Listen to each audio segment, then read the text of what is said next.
السلام علیکم ورحمۃ اللہ وبرکاتہ۔ الحمد للہ رب العالمین والصلاة والسلام علی اشرف الانبیاء والمرسلین وعلی آلہ واصحابہ وازواجہ واتباعہ اجمعین، اما بعد۔ جیسا کہ آپ سب جانتے ہیں کہ 7 ستمبر 1976 کو قادیانیوں کو پاکستان اسمبلی میں کافر قرار دیا گیا، اور اسی کی مناسبت سے 35 سال سے الحمدللہ جناب نگر میں 7 ستمبر کو ایک کانفرنس ہوتی ہے، جو صبح سے شروع ہوتی ہے اور رات کے کو ختم ہوتی ہے۔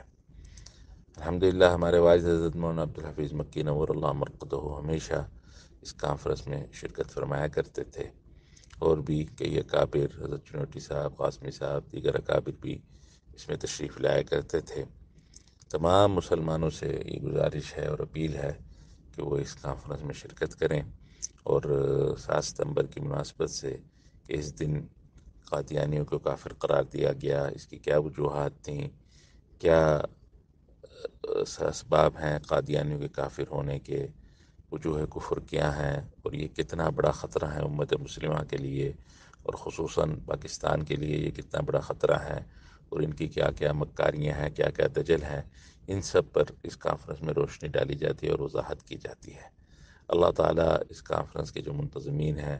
خصوصاً قاری شبیر عثمانی صاحب، ان کے فرزندگان اور دیگر انٹرنیشنل ختم نبوت موومنٹ کے جو ساتھی ہیں، اللہ تعالیٰ ان سب کو